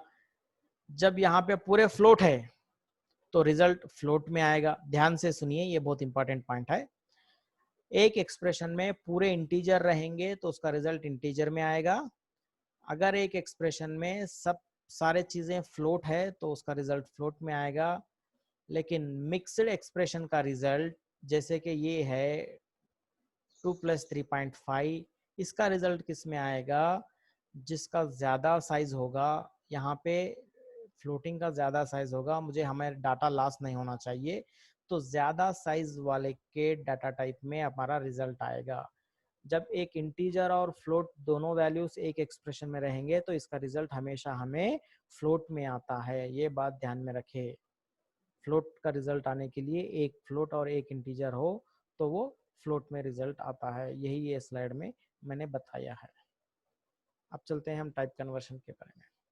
टाइप कन्वर्शन यानी एक डाटा टाइप के वैल्यू को दूसरे डाटा टाइप में तब्दील करना, यानी इंटीजर वेरिएबल को फ्लोट बना देना, फ्लोट वेरिएबल को इंटीजर बनाना, इंटीजर वेरिएबल को कैरेक्टर बनाना, कैरेक्टर वेरिएबल को फ्लोट बनाना। इसको हम क्या बोलते हैं, टाइप कन्वर्शन बोलते हैं। अब ये टाइप कन्वर्शन 2 किस्म के हैं, एक है इम्प्लिसिट टाइप कन्वर्शन, दूसरा है explicit type conversion. Implicit type conversion वो ऑटोमेटिक टाइप कन्वर्शन हो जाएगा जब आप एक्सप्रेशन लिखेंगे, मिक्स्ड एक्सप्रेशन लिखेंगे तो। और एक्सप्लिसिट टाइप कन्वर्शन के लिए आपको लिखना होगा, जैसे मिसाल के तौर पे यहाँ पे डाटा का नाम लिखना होगा और एक्सप्रेशन लिखना होगा। एग्जाम्पल देखिए, यहाँ पे मैंने एक वेरिएबल बनाया फ्लोट 7.9, एक वेरिएबल बनाया इंट आई। अब ये जो 7.9 को मैं क्या बनाना चाह रहा हूँ, इंटीजर बनाना चाह रहा हूँ। यानी 7.9 किस में है, एफ में है, वो एफ को मैं क्या बनाना चाह रहा हूँ, इंट बना के आई में रखना चाह रहा हूँ। तो मुझे लिखना होगा एफ से पहले, जिस वेरिएबल को मैं तब्दील करना चाह रहा हूँ एफ, उससे पहले मुझे ब्रैकेट में लिखना होगा कौन से डाटा टाइप में मैं तब्दील करना चाह रहा हूँ। मैं तब्दील यहाँ पे करना चाह रहा हूँ, फ्लोट को इंटीजर में तब्दील करना चाह रहा हूँ। तो फ्लोट को इंटीजर में तब्दील करने के लिए फ्लोट के वेरिएबल के सामने ब्रैकेट में इंटीजर लिखना है। तो ये फ्लोट क्या हो जाएगा, इंटीजर में बन जाएगा, इंटीजर में तब्दील हो जाएगा। तो 7.9 जाके यहाँ पे आई में क्या वैल्यू स्टोर होगी, सिर्फ 7 स्टोर होगी, 0.9 हम हटा देते हैं। ये है टाइप कन्वर्शन। अब हम चलते हैं इंपॉर्टेंट डाटा टाइप में, जो है स्ट्रिंग डाटा टाइप। तो C++ में बहुत अच्छा स्ट्रिंग डाटा टाइप्स है, मतलब क्या बोलते हैं, सही से इन्होंने बनाया है। तो स्ट्रिंग किसको बोलते हैं, तो ये स्ट्रिंग है सीक्वेंस ऑफ कैरेक्टर्स, मतलब कैरेक्टर के मजमूए को, सीक्वेंस मजमूए को क्या बोलते हैं हम, स्ट्रिंग बोलते हैं। 0 या एक से ज्यादा, 1 या 2 3 कैरेक्टर्स के मजमूए को हम क्या बोलते हैं, स्ट्रिंग बोलते हैं। एग्जाम्पल जैसा कि अभी जैसा कि कोडिंग क्लब है, कोडिंग क्लब भी एक स्ट्रिंग है। मेरा नाम है मुजाहिद, वो भी एक स्ट्रिंग है। आपका नाम है, वो भी एक स्ट्रिंग है। और ये स्ट्रिंग को हम किसके अंदर रखेंगे, डबल कोटेशन के अंदर रखेंगे। यहाँ पे एक बात ध्यान में रखिए, कैरेक्टर को हम क्या करते हैं, सिंगल कोटेशन के अंदर लिखते हैं। इंटीजर को कोई कोटेशन नहीं लिखते, लेकिन डबल, मतलब यहाँ पे स्ट्रिंग को हम किसके अंदर लिखते हैं, डबल कोटेशन के अंदर लिखते हैं। बात याद रखें, इंटीजर फ्लोट वैल्यूज को हम कोई भी कोटेशन नहीं देते, कोई कोटेशन के अंदर नहीं लिखते। और कैरेक्टर वेरिएबल्स के लिए हम क्या करते हैं, किसका इस्तेमाल करते हैं, सिंगल कोटेशन का इस्तेमाल करते हैं। और डबल के लिए हम क्या, सॉरी, स्ट्रिंग के लिए हम क्या करते हैं, डबल कोटेशन का इस्तेमाल करते हैं। अगर हम डबल कोटेशन लिखे और उसमें कुछ भी ना लिखे, कुछ भी नहीं है, सिर्फ डबल कोटेशन है, तो उसको हम बोलते हैं नल स्ट्रिंग। क्या बोलते हैं, नल स्ट्रिंग बोलते हैं। और कैरेक्टर का इंडेक्स भी बनाते हैं हम। फर्स्ट कैरेक्टर को हम पोजीशन देते हैं, ये 0 पोजीशन पे है, दूसरे कैरेक्टर पहली पोजीशन पे है, तीसरा कैरेक्टर दूसरी पोजीशन पे। इस तरह हम उसको वैल्यूज देते हैं। यानी कि ये जो W है, ये स्ट्रिंग देखिए आप, विलियम जॉकब, जिसमें W का पोजीशन क्या है, 0 है, I का पोजीशन 1 है, L का पोजीशन 2 है, ये L का पोजीशन 3 है, ये I का पोजीशन 4 है, A का पोजीशन 5 है, M का पोजीशन 6 है, स्पेस का पोजीशन 7 है। इस तरह हम पोजीशंस भी देते हैं, पोजीशन के साथ भी हम स्ट्रिंग्स में हम पोजीशंस भी वैलिड है, पोजीशंस को लेकर भी हम मैनिपुलेशन कर सकते हैं। यानी कि अगर कोई स्पेलिंग मिस्टेक हो जाए, एम को हटाकर कुछ यहाँ पे अलग सा वैल्यू रखना है, तो इसके पोजीशन से हम इसको भी चेंज कर सकते हैं स्ट्रिंग के अंदर, ये मैं बोल रहा हूँ। अब इसका स्ट्रिंग का लेंथ कितना है, देखिए आप लेंथ काउंट करिए, कितना लेंथ है बेटा, 1 2 3 4 5 6 7, विलियम में 7 है, एक स्पेस है, स्पेस को भी काउंट करेंगे हम, और 8 हो गए, 9 10 11 12 13। तो इसका साइज कितना है, विलियम जैकब बीच में स्पेस है, तो ये 13 है। अब हम चलते हैं कि इनपुट आउटपुट हम कैसे लेते हैं, डाटा को कैसे मेमोरी में रखते हैं, डाटा को कैसे लोड करते हैं, और डाटा को हम हमारे प्रोग्राम में कैसे एक्सेप्ट करते हैं, मेमोरी को कैसे अलॉट करते हैं। यहाँ पे देखिए, डाटा को प्रोग्राम में लेने के दो तरीके हैं, एक आप असाइनमेंट ऑपरेटर के जरिए करते हैं, एक दूसरा सी इन के जरिए करते हैं। तो यहाँ पे देखिए, यहाँ पे कांस्टेंट के बारे में बताए हैं, तो यहाँ पे हम कांस्टेंट के बारे में पढ़ेंगे। आप बता सकते हैं, एक मिनट, ये हमने नहीं किया ना, हाँ। यहाँ पे वेरिएबल का मतलब ये है कि वेरिएबल की वैल्यू को आप चेंज कर सकते हैं, मतलब प्रोग्राम एग्जीक्यूशन में आप वेरिएबल की वैल्यू को चेंज कर सकते हैं। लेकिन कांस्टेंट जो रखे हैं आप, कांस्टेंट वेरिएबल की वैल्यू को आप चेंज नहीं कर सकते। देखिए यहाँ पे देखिए, CONST डबल कन्वर्शन, कन्वर्शन एक वेरिएबल का नाम है जिसका डाटा टाइप है डबल, और ये कांस्टेंट है। मतलब प्रोग्राम शुरू से आखिर तक, प्रोग्राम जब भी एग्जीक्यूट होगा उसकी वैल्यू 2.54 ही होगी। इसकी वैल्यू 2 से 3 बनेगी ना 2 से 1 बनेगी, ये हम चेंज नहीं कर सकते। किसी भी वेरिएबल को चेंज नहीं करना है तो हम उस वेरिएबल्स को क्या बना देते हैं, कांस्टेंट बना देते हैं। एक मिनट, थोड़ा नीचे ले लेता हूँ, हाँ। और दूसरा है कांस्टेंट के अलावा वेरिएबल्स कहते हैं, जिसकी वैल्यू को हम चेंज करते हैं प्रोग्राम में, जरूरत के हिसाब से हम जब चेंज करेंगे तो उसको हम बोलते हैं वेरिएबल। जैसे कि double amount due, int counter, char C H, int X Y, ये सब चीज़ें क्या है मेरे वेरिएबल्स है। इसमें हम वैल्यू रख सकते हैं, इसमें हम वैल्यू को चेंज कर सकते हैं, हमारी ज़रूरत के हिसाब से ऐड कर सकते हैं, ज़रूरत के हिसाब से बढ़ा सकते हैं, ज़रूरत के हिसाब से घटा सकते हैं। ये हम वेरिएबल की वैल्यू को कर सकते हैं, लेकिन कांस्टेंट वैल्यू को हम ना ही घटा सकते हैं ना ही बढ़ा सकते हैं। तो यहाँ पे अब हम डाटा को लेते हैं कैसा है। प्रोग्राम में डाटा को लेने के दो तरीके हैं। प्रोग्राम में डाटा को लेने के दो तरीके, एक हम असाइनमेंट ऑपरेटर का इस्तेमाल करते हैं, मतलब int a is equal to 10 लिख देते हैं, और दूसरा है हम हमारे कीबोर्ड से रीड करते हैं, कीबोर्ड से वैल्यू को क्या करते हैं, रीड करते हैं। अब हम देखेंगे असाइनमेंट ऑपरेटर। देखिए variable is equal to expression, जैसे कि हम लिखते हैं ना a इज इक्वल टू 10, हम एक वेरिएबल लिख दिया a इज इक्वल टू 10, तो ऑटोमेटिकली a में एक डाटा चला गया जिसका वैल्यू है 10, तो इसको हम कहते हैं एक किस्म का होगा, ये असाइनमेंट ऑपरेटर के जरिए करते हैं। जैसे कि यहाँ देखिए आप num1 इज इक्वल टू 4, ये भी एक डाटा देने का तरीका है असाइनमेंट ऑपरेटर के जरिए। तो num1 में हमारा 4 चले गए, num2 में ये वैल्यू आ गई, तो यहाँ पे 4 इंटू 5 पहले एग्जीक्यूट होगा क्योंकि मल्टीप्लिकेशन पहले एग्जीक्यूट होता है। इस तरह भी हम वैल्यू दे सकते हैं असाइनमेंट के जरिए। अब आ गए दूसरी वैल्यू है, ये भी एक असाइनमेंट की तरह इस तरह भी दे सकते हैं। यानी असाइनमेंट कब करते हैं हम, वेरिएबल बनाते वक्त ही असाइन कर दिए। आप गौर करिए यहाँ पे हम क्या करें, देखो आप गौर करें बेटा, यहाँ पे इंट num1 num2 एक जगह लिखे और num1 में वैल्यू दिए, इसको हम बोलते हैं असाइनमेंट कर दिए। लेकिन यहाँ मेरी स्लाइड में मैंने क्या किया, वेरिएबल को असाइन कर, वेरिएबल को डिक्लेयर करा यहाँ पे, और डिक्लेयर करते वक्त मैं उसकी वैल्यू को दे दिया, वैल्यू को असाइन कर दिया। तो इसको हम क्या बोलते हैं, इनिशियलाइजेशन कहते हैं। मतलब जहाँ पे आप वेरिएबल को डिक्लेयर करते हैं, अगर हम डिक्लेयर करते साथ साथ उसकी वैल्यू को भी दे देते हैं, तो उसको हम क्या बोलते हैं, इनिशियलाइज बोलते हैं। तो यहाँ पे मैंने इनिशियलाइज करा, फर्स्ट की वैल्यू को 13 बना दिया, सेकंड की वैल्यू को 10 बना दिया। कैरेक्टर ch में मैंने कुछ नहीं दिया, स्पेस दिया, कुछ नहीं सॉरी स्पेस है, यहाँ पे एक स्पेस है, डबल की वैल्यू में ये है। अब आ जाइए मेन, हम प्रोग्राम लिखेंगे। यहाँ पे प्रोग्राम लिखने के लिए हम ये इसका इस्तेमाल करेंगे, सीन का इस्तेमाल करके हम हमारे वैल्यूज को कीबोर्ड के जरिए प्रोग्राम में ले सकते हैं। कीबोर्ड का इस्तेमाल करके प्रोग्राम एग्जीक्यूशन होते वक्त कीबोर्ड का इस्तेमाल करके हम हमारे प्रोग्राम में वैल्यूज को लेते हैं। तो उसके लिए हम इस्तेमाल करना होता है सी इन ऑपरेटर। सी इन हमें इस्तेमाल करना है यहाँ पे, और यहाँ पे हम इस्तेमाल करते हैं एक्सट्रैक्शन ऑपरेटर का इस्तेमाल करते हैं। सी इन के साथ हम किसको इस्तेमाल करते हैं, एक्सट्रैक्शन ऑपरेटर का इस्तेमाल करते हैं। अब देखिए यहाँ पे एग्जांपल देखिए, सी इन माइल्स, यानी जो भी वैल्यू मैं एंटर करूंगा वो किस में जाके स्टोर होगी, माइल्स में जाके स्टोर होगी। माइल्स एक वेरिएबल का नाम है, वो वेरिएबल में ये स्टोर हो जाती है। अब देखिए यहाँ पे मैं, अगर हमें दो वेरिएबल्स को लेना है, एक साथ दो वेरिएबल्स को लेना है, तभी भी हम ले सकते हैं, इसको मिला के लिख सकते हैं। देखिए पहली वैल्यू जो एंटर करूंगा वो फीट में चले जाएगी, दूसरी वैल्यू जो मैं एंटर करूंगा वो इंचेस में चले जाएगी। अब यहाँ देखिए एक एग्जांपल प्रोग्राम है, ये मेरा आईओ स्ट्रीम है, जिस ये इंक्लूड है, हमें एक हेडर फाइल को इंक्लूड करना है आईओ स्ट्रीम।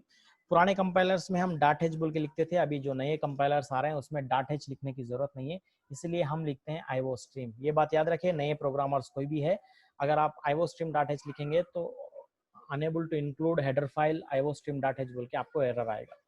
तो हमें डॉट एच लिखना नहीं है, डॉट एच को हटाकर लिखना है। ये नए कंपाइलर्स में, अब आजकल जो भी कंपाइलर आ रहा C++ का, उसमें हम हेडर फाइल में डॉट एच लिखने की जरूरत नहीं है। यहाँ हो गया यूजिंग नेम स्पेस std, मतलब यहाँ पे ये नेम कन्वर्शन को हटाने के लिए इस्तेमाल करते हैं, जैसे कि सी आउट सी इन, ये जो है std में बनाए हैं, मतलब ये फाइल्स, ये सी आउट सी इन जो भी है ये किसके ऑपरेटर्स है, std के है। तो std के सी आउट को इस्तेमाल कर रहा हूँ, std के सी इन को इस्तेमाल कर रहा हूँ, ये बताने के लिए हमें यहाँ पे लिखना होगा यूजिंग नेम स्पेस std। अब उसके बाद है हम मेन प्रोग्राम लिखेंगे, मेन इंट मेन। देखिए मैंने बताया था सबसे पहले फंक्शन, मेन भी एक फंक्शन है, फंक्शन से पहले सबसे पहले हम क्या लिखेंगे, रिटर्न टाइप। इंट मेरा रिटर्न टाइप हो गया, मेन मेरा फंक्शन का नाम है, ब्रैकेट में पैरेंथेसिस में मैं क्या लिखना था, लिस्ट ऑफ आर्गुमेंट्स, लेकिन मैं यहाँ पे नहीं लिखा, कोई आर्गुमेंट ये नहीं ले रहा। ओपन ब्रैकेट लिखेंगे, फिर क्लोज ब्रैकेट लिखेंगे, और ओपन और क्लोज ब्रैकेट के अंदर हम हमारा कोड लिखेंगे। तो पहले मैं दो वेरिएबल्स को ले रहा हूँ, इंट फीट और इंट इंच। एक फंक्शन है सी आउट, और सी आउट फंक्शन का इस्तेमाल करके मैं क्या करता हूँ, ये जो वैल्यू है enter two integer separated by space, जैसा आपको दिख रहा उस तरह के आपको आउटपुट में दिखेगा। आप जब प्रोग्राम एग्जीक्यूट करेंगे, ये जो स्ट्रिंग है डबल कोटेशन में जो भी स्ट्रिंग लिखा हुआ हूं मैं, वो एज इट इज वो एग्जैक्टली आपके आउटपुट में दिखेगा। और उसके बाद सी इन फीट और इंचेस, मतलब जैसे कि हम पहले जो वैल्यू एंटर करेंगे वो फीट में जाएगी, नेक्स्ट जो वैल्यू एंटर करेंगे वो इंचेस में जाएगी। Cout endl, endl बोल तो एंड लाइन है यहाँ पे, ये बैकस्लैश एन के जैसा काम करता है। सी जो पढ़े हैं बच्चे उनके लिए एक ये है कि बैकस्लैश एन जैसा हम इस्तेमाल करते थे सी में, तो उसी तरह एंड एल भी वही काम करेगा, एक न्यू लाइन में चले जाएगा, आउटपुट हमारा दूसरी लाइन में चले जाएगा, एक लाइन गैप कर देगा, मतलब ये वैल्यूज को एंटर करने के बाद दूसरी लाइन में आ जाएगा, नीचे लाइन में आ जाएगा। अब मुझे डिस्प्ले करना है फीट को इंचेस को। देखिए ये डिस्प्ले करने का भी मैं एक लाइन में कई सारी चीजों को डिस्प्ले कर सकता हूँ। यहाँ देखिए डबल कोटेशन में जो लिखा, एक बात याद रख लेना, डबल कोटेशन में आप जो लिखे वो जैसा लिखे वैसा डिस्प्ले करेगा, उसमें कोई दिमाग नहीं लगाता प्रोग्राम हमारा। आप फीट के जगह मेरा नाम लिखो, आपका नाम लिखो, जो लिखो वो एज इट इज आ जाता है। जैसे यहाँ पे डबल कोटेशन में फीट इक्वल टू, तो आउटपुट में भी क्या आएगा, फीट इक्वल टू बोल के आएगा। फिर उसके बाद जब कोटेशन नहीं है, डबल कोटेशन नहीं है, फीट लिखे हैं, तो ये क्या हो जाएगा, वैल्यू हो जाएगी। जैसे मैंने आपको बताया था इंटीजर वैल्यू देने में हम कोई कोटेशन इस्तेमाल नहीं करते, कैरेक्टर देना है तो सिंगल कोटेशन, और स्ट्रिंग देना है तो डबल कोटेशन। ये हमारा स्ट्रिंग है, ये स्ट्रिंग हम डबल कोटेशन में इस्तेमाल करते हैं। और ये जो फीट है ये फीट की वैल्यू को डिस्प्ले करता है, मतलब जो वैल्यू हम स्टोर करे थे फीट में वो वैल्यू डिस्प्ले होगी। और उसी तरह inches equal to as it is print होगा और उसकी वैल्यू प्रिंट होगी। आप यहाँ पे आउटपुट देख सकते हैं, जब मैं ये प्रोग्राम लिखकर एग्जीक्यूट करूंगा तो सबसे पहले क्या आएगा, enter two integer separated by spaces बोल के आएगा। तो मैंने यहाँ पे दिया 23 और 7, तो ये जो 23 जो पहला वैल्यू है वो पहला वैल्यू किस में चले जाएगा, फीट में चले जाएगा, दूसरा वैल्यू 7 किस में जाएगा, इंचेस में जाएगा। अगर आप ये अदला बदली कर देंगे, इंचेस को पहले लिखेंगे फीट को बाद में लिखेंगे, तो ये वैल्यूज जो पहले लिखे वो पहले में जाते हैं, मतलब 23 किस में जाएगा, फर्स्ट वाले में जाएगा फीट, 7 किस में जाएगा, सेकंड वाले में जाएगा इंचेस। अब यहाँ पे देखिए सी आउट में आ जाइए, फीट इक्वल टू, देखिए feet equal to as it is print हुआ ना, यहाँ पे आप फीट इक्वल टू लिखे तो फीट इक्वल टू आ गया, और यहाँ पे क्या है, वैल्यू आ गई उसकी, फीट की वैल्यू है। फीट की वैल्यू कितनी आई थी, 23, और नेक्स्ट लाइन में देखिए इंचेस, इंचेस, और यहाँ पे इंचेस की वैल्यू कितना दिया था मैं, 7 आई थी। आप लोग से गुजारिश है कि 1 मिनट लाइन में रहे, मैं थोड़ा सा पानी पी लेके फिर से आपसे जुड़ता हूँ, डिस्कनेक्ट ना करें, मैं 1 मिनट का टाइम ले रहा हूँ आपसे, ठीक है सर ये मीटिंग का जैसे 1 घंटा हो जाता है। नहीं, अनलिमिटेड कर दिए शायद उन लोगों ने। अच्छा सर।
माजरत चाहता हूँ आप लोगों को डिस्टर्ब किया।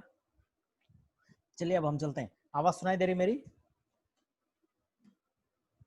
जी सर आ रही सर। जी चलिए वेरिएबल इनिशियलाइजेशन, जैसे कि हम एक वेरिएबल लेते हैं इंट फीट, हम वेरिएबल को डिक्लेयर करते हैं फीट इज इक्वल टू 35। अगर हम यहाँ पे लिख दिए तो वेरिएबल इनिशियलाइजेशन होता है, या नहीं तो हम ऐसा ले सकते हैं, जैसे कि मैंने कहा डाटा को लेने के दो तरीके हैं। एक आप इक्वल टू लिख दो, उसमें फीट इक्वल टू 35 बोल के आप अपने प्रोग्राम में लिखो तो वैल्यू 35 आपके फीट में चली जाएगी, या नहीं तो आप इसका सीन का इस्तेमाल करो, सीन का इस्तेमाल करके आप वैल्यू को ले सकते हैं। दो तरीके हैं प्रोग्राम को डाटा देने के। चलिए अब हम चलते हैं इंक्रीमेंट डिक्रीमेंट ऑपरेटर पे। यहाँ पे इंक्रीमेंट ऑपरेटर क्या करता है, वेरिएबल की वैल्यू को एक ऐड कर देता है। जैसे कि वेरिएबल की वैल्यू 10 है, अगर मैं इंक्रीमेंट ऑपरेटर इस्तेमाल करा तो वो 10 जाके क्या हो जाएगा, 11 हो जाएगा। डिक्रीमेंट ऑपरेटर क्या करेगा, वैल्यू को एक माइनस कर देगा। जैसे कि 10 है वेरिएबल की वैल्यू, अब मैं इसको डिक्रीमेंट ऑपरेटर इस्तेमाल करूंगा तो वो क्या करेगा, एक घटा के 9 बना देगा। यहाँ पे इंक्रीमेंट और दो तरह के इंक्रीमेंट्स हैं, एक प्री इंक्रीमेंट और एक पोस्ट इंक्रीमेंट। प्री इंक्रीमेंट में क्या करते हैं, वेरिएबल के नाम से पहले प्लस प्लस लिख देते हैं। वेरिएबल से पहले अगर प्लस प्लस आ गया तो वो प्री इंक्रीमेंट है, वेरिएबल के बाद में अगर प्लस प्लस आया तो वो पोस्ट इंक्रीमेंट है। ये बात याद रखना ध्यान से, वेरिएबल से पहले अगर प्लस प्लस आ जाए तो वो प्री इंक्रीमेंट है, लेकिन वेरिएबल के बाद में आ जाए तो वो पोस्ट इंक्रीमेंट है। उसी तरह डिक्रीमेंट, प्री डिक्रीमेंट में माइनस माइनस कब आता है, वेरिएबल से पहले आता है। और ये कब आता है, माइनस माइनस, यहाँ पे माइनस माइनस है, मैंने स्पेस देना भूल गया इसमें। वेरिएबल माइनस माइनस अगर लिखेंगे तो वो पोस्ट डिक्रीमेंट हो जाता है। यहाँ आप एग्जाम्पल देखिए।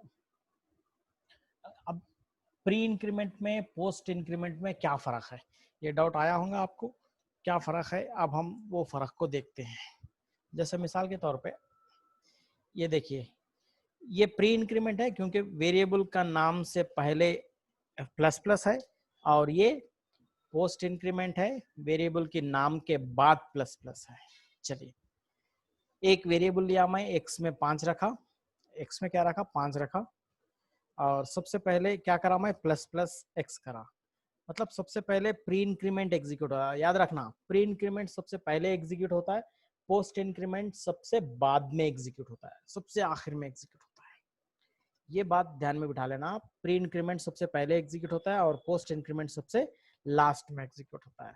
अब यहाँ देखिए, ये जो लाइन लिखा हूं मैं दूसरी लाइन में, यहाँ पे दो ऑपरेटर्स है, एक असाइनमेंट ऑपरेटर है, देखिए ये असाइनमेंट ऑपरेटर है, और एक दूसरा प्लस प्लस ऑपरेटर है। इन दोनों में से, असाइनमेंट में से और प्लस प्लस में से सबसे पहले कौन एग्जीक्यूट होते हैं, प्री इंक्रीमेंट एग्जीक्यूट होता है। मतलब प्री इंक्रीमेंट क्या है हमारा, प्लस प्लस एक्स, तो प्लस प्लस एक्स यहाँ पे सबसे पहले एग्जीक्यूट हो जाता है। जब प्लस प्लस एक्स एग्जीक्यूट होता है तो एक्स की वैल्यू क्या बन जाती है, 5 से 6 बन जाती है, और वो 6 वैल्यू को किस में असाइन करते हैं हम, y में असाइन करते हैं। किस में असाइन करते हैं, y में। तो यहाँ पे x की वैल्यू भी 6 हो जाती है और y की वैल्यू भी 6 हो जाती है। और पोस्ट इंक्रीमेंट में क्या होता देखेंगे, जैसे मैंने कहा पोस्ट इंक्रीमेंट क्या होता भाई, सबसे लास्ट में एग्जीक्यूट होता है, सबसे आखिर में एग्जीक्यूट होता है। तो यहाँ पे क्या होता है, ये पोस्ट इंक्रीमेंट है। यहाँ पे भी दो ऑपरेटर्स है, एक असाइनमेंट ऑपरेटर है इक्वल टू, और एक प्लस प्लस है। तो प्लस प्लस ये पोस्ट इंक्रीमेंट ऑपरेटर है, तो ये पोस्ट इंक्रीमेंट क्या होगा, सबसे बाद में होगा।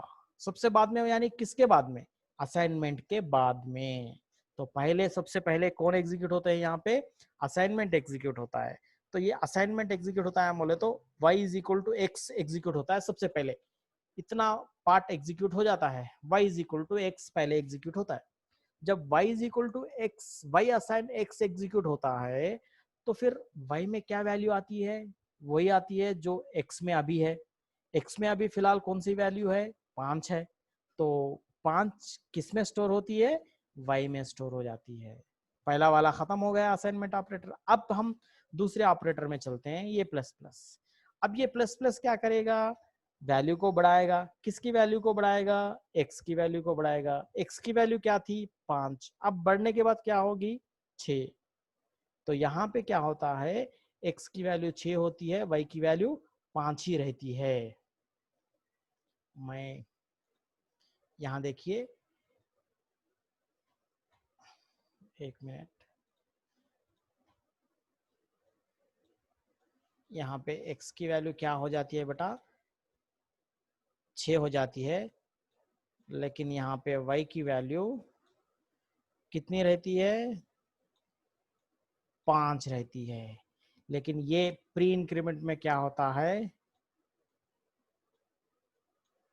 x की वैल्यू भी 6 हो जाती है और y की वैल्यू भी 6 हो जाती है, क्योंकि यहाँ पे प्लस प्लस सबसे पहले एग्जीक्यूट हुआ और यहाँ पे प्लस प्लस सबसे बाद में एग्जीक्यूट हुआ। ये फर्क है प्री इंक्रीमेंट और पोस्ट इंक्रीमेंट में। प्री इंक्रीमेंट में सबसे पहले प्लस प्लस होता है, पोस्ट इंक्रीमेंट में सबसे बाद में होता है। ये बात याद रखना, ये एग्जाम्पल याद रख लेना, ये वैल्यूज याद रख लेना। चलिए मैं आगे चलूं, ठीक है चलिए।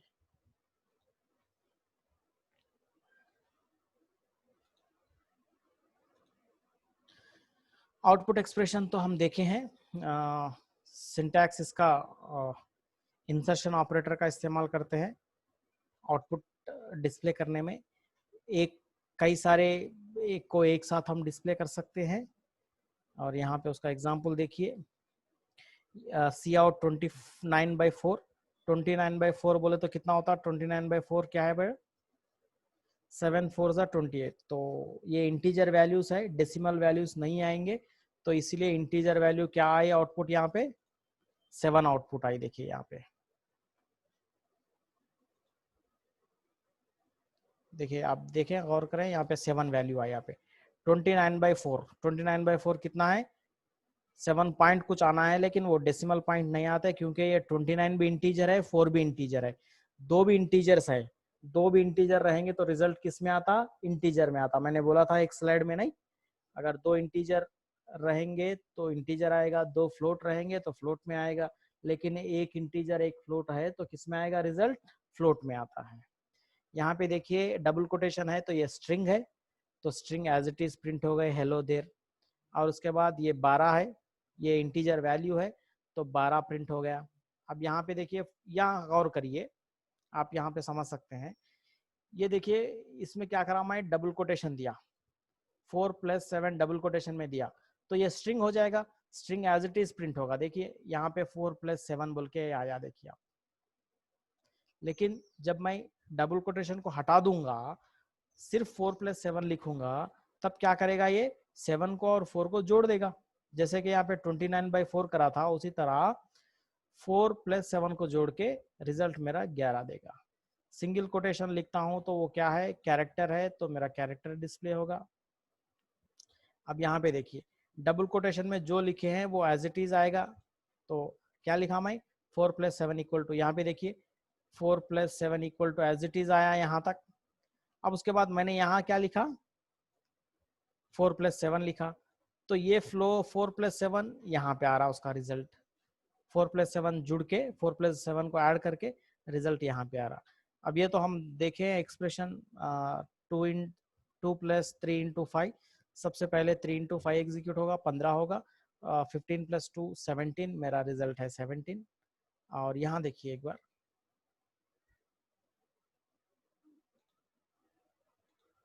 यहाँ देखिए हेलो \n देयर लिखा हूं मैं। \n का क्या मतलब है, नए लाइन में जाना है, मतलब हेलो को प्रिंट करते ही कहाँ चले जाना है, ये नए लाइन में चले जाना। देखिए हेलो को प्रिंट करते ही कौन से लाइन में गया, नए लाइन में, तो देर कहाँ प्रिंट करा, नए लाइन में प्रिंट करा।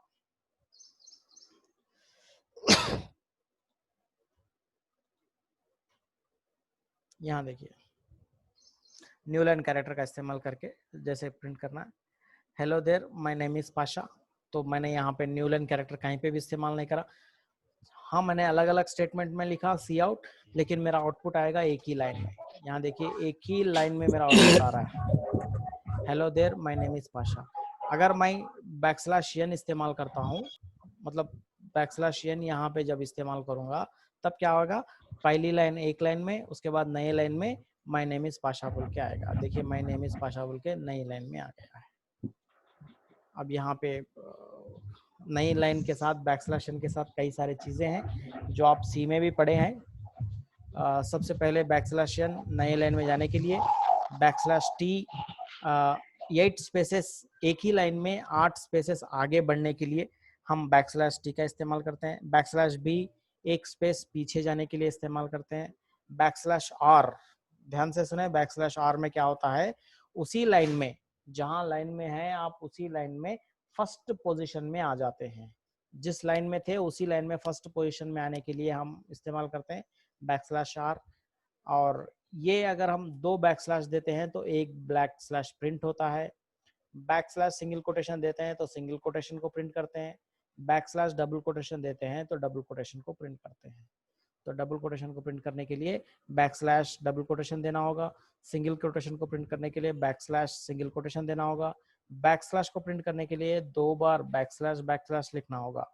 बैकस्लैश आर यानी जिस लाइन में है उसी लाइन में, जिस लाइन में है, ध्यान रखें, जिस लाइन में है उसी लाइन में फर्स्ट पोजीशन में चले जाते हैं।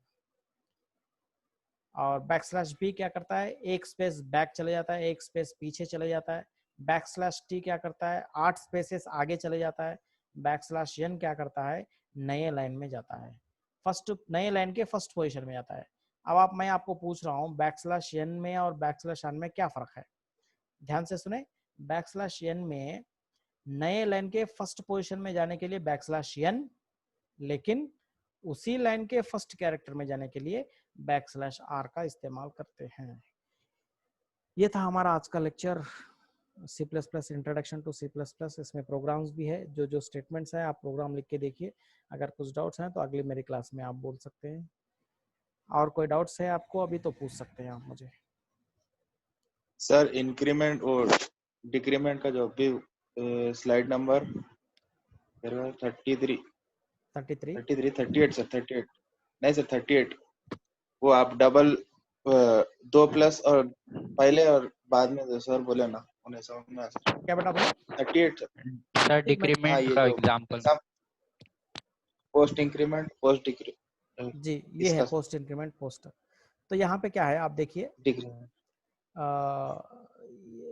गौर करो आप, यहाँ पे 2 ऑपरेटर्स हैं, एक इक्वल टू, एक असाइनमेंट है, एक असाइनमेंट है, दूसरा क्या है, इंक्रीमेंट है, 2 है।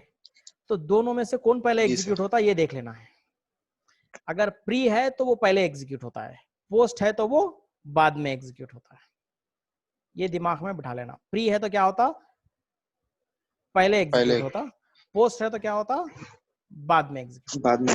अब देखो यहाँ पे प्री है ना ये, अब जी सर, अब ये इन दोनों में असाइनमेंट या इक्वल टू लिखा बोले तो इसका नाम है असाइनमेंट बेटा।